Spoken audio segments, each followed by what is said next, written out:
What is really behind Nike and Jordan Brand opening up the vault so crazily? We're going to get into that this time on Fire Footwear.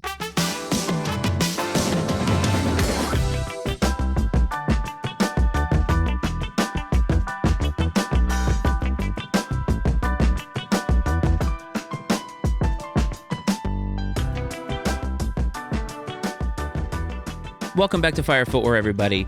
As always, I'm your host, Matt Frates. I hope that this finds you well. I want to thank you if you're a first-timer, welcome. If you have been here before, welcome back. This is a great community, and I'm so happy that we are building it. At the top, before we get going, and I always hate to ask this, but it's something that needs to be done. If you'd like to connect with me, Instagram at Fire Footwear Pod is the handle. We do have a great group chat there. I always would love to add new folks to the chat. It's great people. All we do is chat about the thing that we all love, and that is sneakers. So follow me there. If you want to see some real content, TikTok at Fire Footwear Pod is the handle. YouTube. This is something that I'm trying to put a lot of work into. We are really, really close to our goals as it relates to this podcast and just this content train in general. And so if you have not been to the YouTube page, Fire Footwear, Sneakers Talk with Matt Frates, please go there, subscribe, like the videos, watch the videos. Really, really important that you interact there. I really, really appreciate it. And of course, if you are listening to this podcast, you are awesome. But please remember to subscribe, rate, review, whatever podcast app that you use. It really helps us chart. It really helps me grow a little bit. And I love seeing all the reviews of people coming in saying that they like listening to this. It keeps me going and it makes me feel good. And I want to keep doing this for you. Last week, I did an episode that was sort of out of the ordinary. And I say that because when I did it in the moment, I felt like I was almost doing a rally cry to sneaker culture. And it was about the return of the feeling in sneakers. I had received that question a lot. And when I went to do the episode, started talking about it, I realized that I got really emotional. I started talking through things and got into a place where I felt like, again, I was talking to everybody in the culture. Understanding what the feeling is and understanding what it means for you is so very important in this culture. A lot of people reached out to tell me that it was some of my best work, and I definitely appreciate those comments. In the moment, it felt special.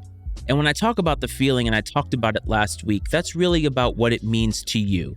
That's the emotional connection that you have to the shoes. And to me, that's very important because it helps us grow. It helps things continue. But at the end of the day, in order to have any sort of feeling about sneakers, there have to be the sneakers themselves. And I was struggling for topics this week, full disclosure. And as I started looking through chats, I started looking through some Instagram posts and such, and I came across a lot of the same thing. And it was talking about the release strategy of what Nike and Jordan Brand is doing. I thought, release strategy? What do you mean? They're just sort of opening the vault. I asked at the top whether there was a rhyme or reason behind how wide open Nike and Jordan Brand are opening the vault. Last year, we sort of debated whether that was a good idea or not. At this point, it is what it is. We're in it to win it now. The vault is wide open. And I think at its surface, it does seem like, hey, the brand is trying to do us a solid. Those of us out here that want to own the hottest of heat, a lot of the OG colorways, a lot of us are getting what we want. We are getting these OG colorways, we are getting these releases, and they're making them available to the rest of us. Let's take the undefeated Jordan 4s, for example. 70-something pairs of those released? I wouldn't even consider that an actual release. I would consider that a set of samples, a set of friends and family. That's a shoe that's going to release to the mass market later this year, I think at the end of the summer. And that's a good example of people feeling good about the releases. But if you start breaking it down a little bit, February to me was very, very telling in what I think Jordan Brand is trying to do. And again, this is not my original idea. I didn't do any sort of investigative reporting on figuring this out. I saw a lot of people talking about it, and so I wanted to talk about it with you. Maybe you haven't seen it, maybe you haven't thought of it, and that's the whole reason why I do this. So let's take the Jordan 1, for example. I did a reel on TikTok asking about Jordan 1 hype, because if you look at February, there were some Jordan 1s that came out that would tell you that the hype for the Jordan 1 is back. And again, we're always trying to find out whether sneakers are back, the silhouette is back, whatever. But if you look at the Bread Jordan 1, what did that have going for it? A lot of hype. Jordan Brand did a lot in terms of marketing. I felt like it was kind of cheesy, but in the end, the culture as a whole bought it hook, line, and sinker. We're really excited about it, and we're trying to get a pair. And unfortunately, there were only 10,000 pairs made. And that was a little confusing to me. I did a YouTube video on that, and I thought, this is not the shoe to do that with, because there's so much history behind it. Jordan Brand gets to traffic in history like no other sneaker brand. And to me, that is unique. It's a space that they need to traffic in more, because I think as we get further and further away from Michael Jordan's career, I think it's going to be more and more difficult to sell the idea of Jordan lore and Jordan memorabilia to a younger crowd. It just is. Those kids are looking at LeBron, who is now 40 years old. It's going to be the next person, and it's going to be the person after that. And will Air Jordan be able to continue to compete? But the Jordan 1 High Bread was something that everybody wanted. Also in that same weekend, the Jordan 1 High Black Toe released.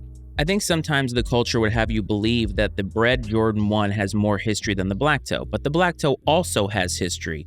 And having just gotten that release in the mail last week, what I can tell you is that they went above and beyond to tell the story of Michael Jordan and this shoe.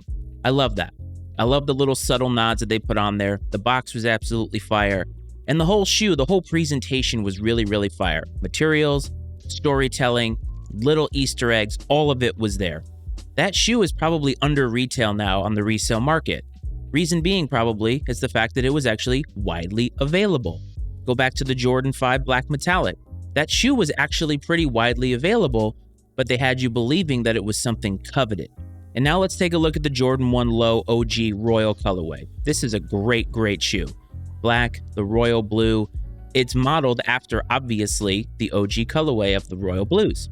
But if you look at the shape of it, they did a lot to make it look exactly the way the OG cut should look for the Jordan 1 Low. Here's the trick though. At first, it was only releasing in Europe. So those of us here in the States, which by the way is a huge part of the sneaker market, we're not going to be able to get our hands on this shoe. And that creates something called FOMO, or the fear of missing out. So obviously we're looking at this thinking, man, how can I get my hands on these? Ultimately, they made them available here. It's a fire shoe, you should go get it. But let's also look at another release that happened sort of quietly under the radar. Let's take the Flu Games. Now, the Flu Games are an iconic shoe for obvious reasons. Again, it is steeped in Michael Jordan's history, Michael Jordan's lore, and those sold out. Would those have sold out last year is the real question. That I can't tell you, but what my instincts tell me is that probably not.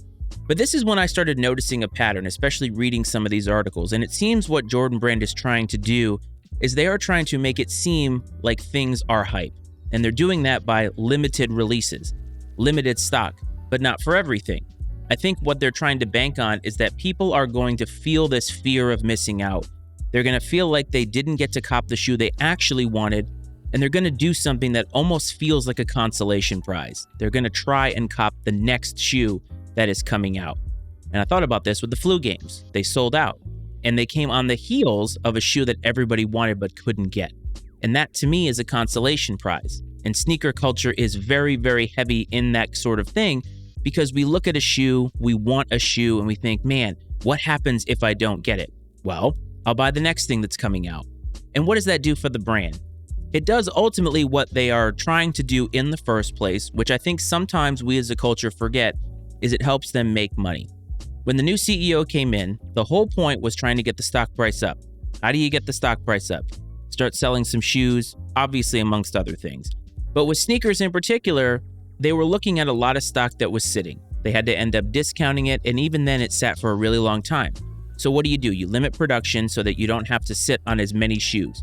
And now, when you release it in the way that they're releasing it, limited release, much less limited release, people are going to buy the shoes. It's going to seem like everything is selling out because one, something is limited, and two, people are buying something else right on the heels of losing out on something that they actually wanted, and that's making it seem like, wow, look at how everything is going.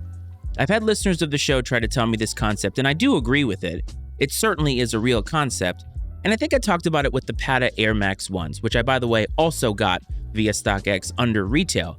But I said, well, Pata's a great brand, and I think it has been a top brand in sneakers for a while. But the thing is, just because the Pata Air Max 1 sold out doesn't necessarily mean that that means that it's hype. It may just mean that it's limited. And I think with that shoe, there was some element of truth with it. And so when you start looking at it now, I think Jordan Brand is trying to get on that train. But the announcements just keep coming hot and heavy with these shoes that are coming out. The white cement 3s, the shattered backboards, the undefeated 4s. Now we saw the Soul Jordan 3s are going to be coming out. That's a shoe that is just absolutely fire. And we're getting shoe after shoe after shoe. And it makes me think, what is the end game here? Because they're going to run out of ways to do this. But ultimately, when I break all of this down, what is Nike trying to accomplish? They're trying to accomplish making money, of course, but they're also trying to accomplish something that seems somewhat nefarious in a way, but not really. Like, they're not doing it maliciously. They're trying to trick us, people who buy sneakers, people who are really into sneakers. They're trying to trick us into thinking that things are a lot more hyped than they are.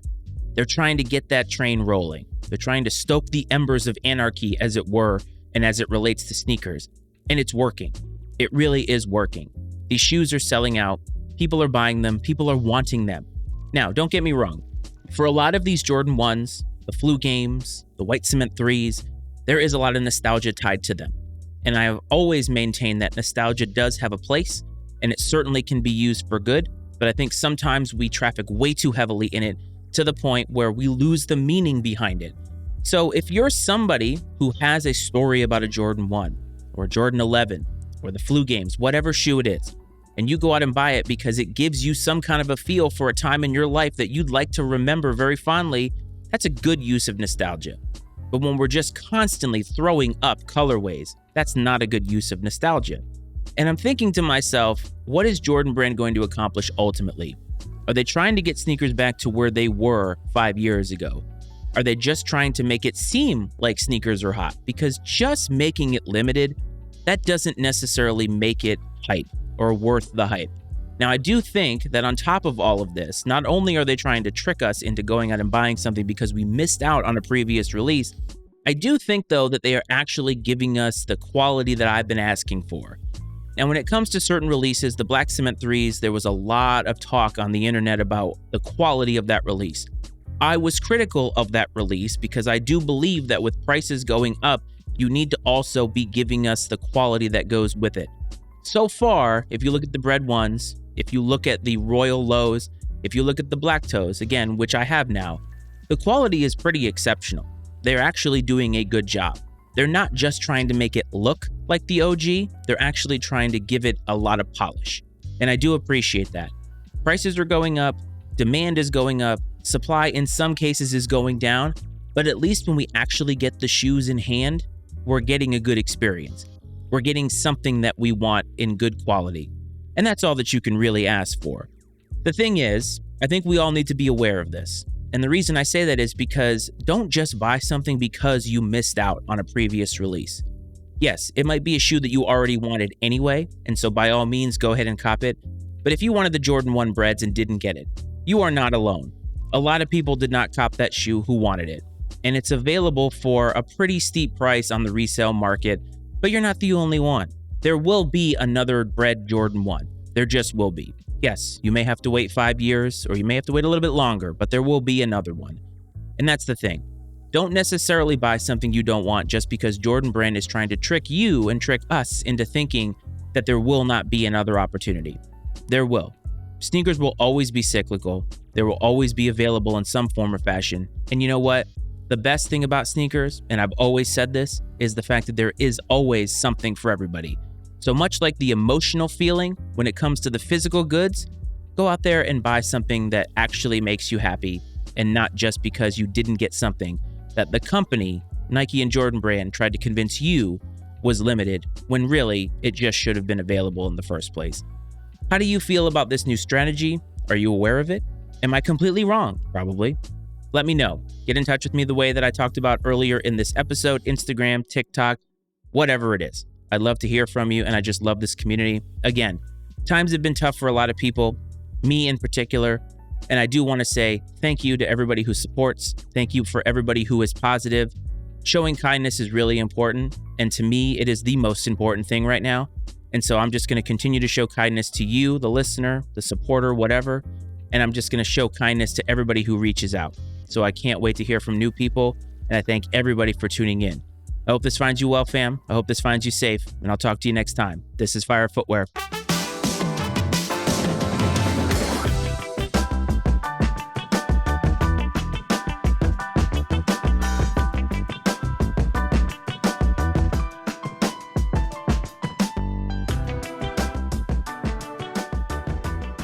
The opinions and viewpoints expressed on Fire Footwear are those of Matt Frates and his guest, and not necessarily those of the Matty Ice Media Network.